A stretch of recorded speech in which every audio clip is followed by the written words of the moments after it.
Hi, it's Lady J again. Welcome back.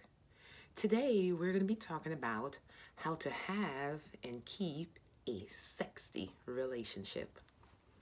Now, our first discussion on how to keep a sexy relationship is sex. One of the most important things that helps to keep a relationship in good standing. Ask any man, he'll tell you. The power of sex is so important, and we underestimate it so often. Never deny your spouse sex. The Bible even tell you that. The only time you guys should not have sex is when you are fasting and in agreement. Other than that, if he wants it, he better get it. And vice versa, men. If she wants it, you best be giving it up. Okay? Sex is one of the leading cause of issues in a relationship, lack of it, not getting enough of it, or, well, maybe you just ain't doing it right. Now, I'm in full agreement that if my hubby want it back ways, sideways, liver lap, crossways, that's how we doing it. We walking in the park, on the elevator, public bathroom, in a lock stall, it's going down. It will go down. No, I'm a freak at home and a lady on the street, okay?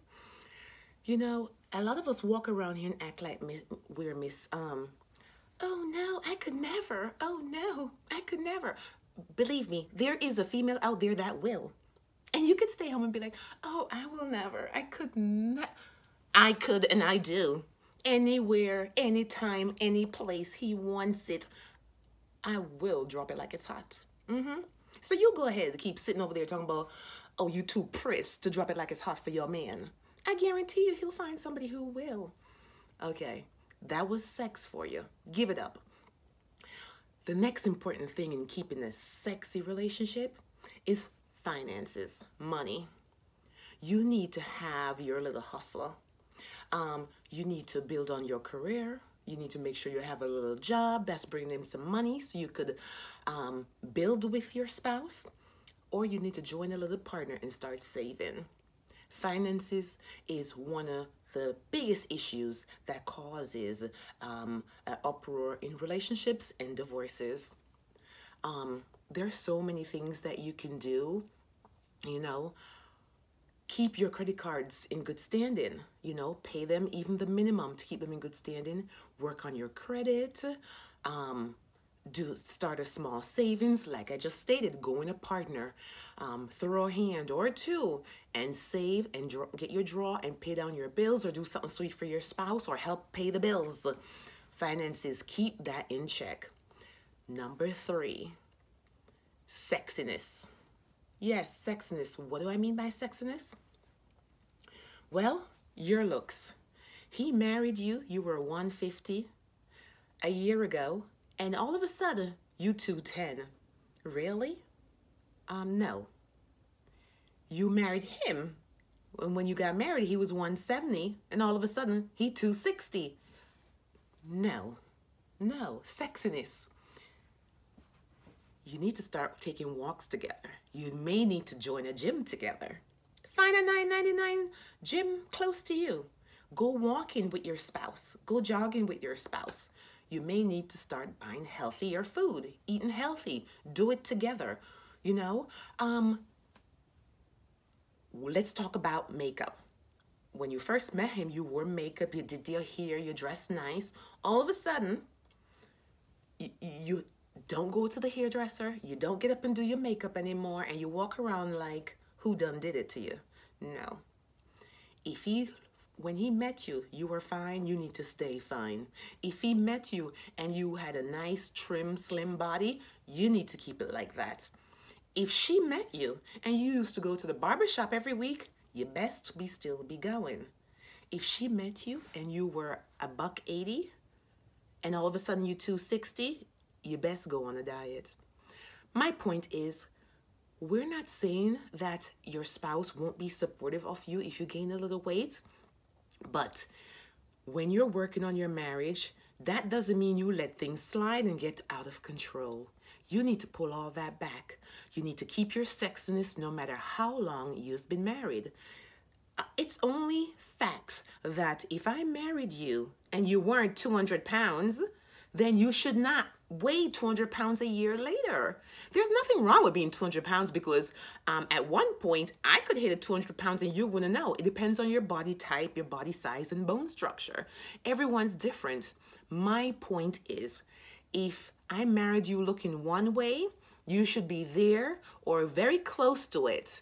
And if not, let's work together as a partner. Let's work together as a team and work on that. Let's start walking together. Let's start eating healthy. Let's start taking care of ourselves, because that's one of the big issues with relationships. People stop taking care of themselves as soon as they get married or get into a serious relationship. They lose sight of themselves. Number 4, mindset. Mindset. How is your mindset with your spouse? Are you a supportive spouse? Are you loving? Are you caring? Do you communicate? Are you sweet? If your spouse is having a bad day, can he or she come home and tell you, like, babe, I had the roughest day at work. You know, my boss stressed me out. Would you sit and listen? Would you be supportive? Would you say something kind? Would you give them a hug? Mindset, you know, it's very important in a relationship. People lose track of that because they forget the softer side of them when they start building or being in a relationship. They forget that they need to sit down and talk to each other. They forget that they need to sit down and share goals and aspirations with each other and just share things in general. That's so important in relationships. You need to know your spouse. You need to know your partner. You need to know all the ins and outs of what's going on in your partner's life. So that means you need to communicate. And you have to have that door open so that your spouse can see, yes, I can go to my partner and communicate. I could go to my partner and share all this good and bad stuff that's happening to me. I want to be run home. I want to be running home to tell my hubby what's going on with me. My hubby is my best friend, and anything that's going on with me, anything at all, I'm calling him and I'm telling him, okay? And I'm excited to hear what advice he's gonna give to me, because that's how much I check for him. That's how much I appreciate him and I trust him. And that's something that is not made overnight. You have to build on your relationship to have that trust with a person, to feel that comfortable to tell them anything. And when I say I tell my hubby any and everything, I literally mean everything. Yes, and that's the kind of relationship I want and hope for everyone. But like I said, you have to work on that. You may be in a relationship where you have trust issues and you're like, I want to trust my husband like that, or I want to share that kind of stuff with him. You have to let go of the past. And because sometimes we sit here and go, oh, you did this to me back in the days. You did this to me 6 months ago, and you should never do that again. Stop. Forgiveness starts with you. If you forgive and let it go, don't go to him about it or her about it. Just let it go and say, you know what? In my heart, from me, I'm going to start trusting my hubby. I'm going to start loving on him or her. And I'm going to start telling him, sharing with him, sharing with her. And just go from there. Just be open and honest and just expect nothing but the best and good, you know, and pray about things. Everything will work out slowly but surely. Okay? All right, moving on to the next item of having and keeping a sexy relationship. Independence. Independence is important. So often we lose ourselves in our relationships. We still have to take care of ourselves. We still have to make sure that we are happy, we are healthy, and emotionally good. You know, because if we're not all this for ourselves, we can't be a good partner to our spouse. Now, mind you, we still need to have our own me time. Maybe a night out with the girls once a month. Maybe we need 30 minutes of relaxation reading a book. Maybe we need to go get a pedicure or manicure by ourselves. Some me time. We need to keep eating healthy, like we talked about earlier. Eating healthy, keeping ourselves looking good. You know, we need to keep up with our hygiene, smelling good, looking good. You know, when we first meet someone that we like, we're always on top of our game. Hair done, face done, clothes sharp, you know, everything tight, smell good, best perfume ever. And then after we become complacent, we stop doing all of that. No, no, no, no, no. We're not going to just be doing it for our spouse or partner. You need to do all of that for yourself as well. You need to feel good about yourself. You need to feel good about putting on that good perfume or that good cologne or taking that nice bubble bath and soaking or getting our hair done or going to the barber. We need to do all of that for ourselves, okay? Taking care of us, our independence, all of that is part of that. And we need to still remember to focus on it and not lose sight of ourselves. Because if we do, then we're no real good to our spouse or a partner. Because what can you bring to the table if you can't identify with yourself, if you don't love yourself, if you don't make yourself happy? And that's hard because a lot of people can't make themselves happy. They need someone to make them happy. Okay? Find a hobby. Find something fun to do. Read a book. You know, come up with something that you love or have always wanted to do and just do it. All right? Okay. Last but not least, date nights. Now listen. After being in a relationship for a few years or after being married, all of us seem to forget about that good old date night. No. Let's reel that back in. Date nights are so important. We should never forget about date nights. Date nights is when we meet up with our spouse and we bring our sexy back. Okay? You need to plan date nights, whether it's at home. At home, you could do a date night. Bathe and put the kids away to bed, like my other video talked about. Have a nice candlelit dinner for your spouse. You know, have a movie ready or some music in the background. You sit, you eat, you laugh, you talk, you drink some nice wine. You fellowship together. Or you could set up a date night and you get dressed. Get dressed, put your sexy clothes on. Now, I've seen and been on couples date night where I've seen people come out in sweatpants and sneakers. Now, hold up a minute. Rewind.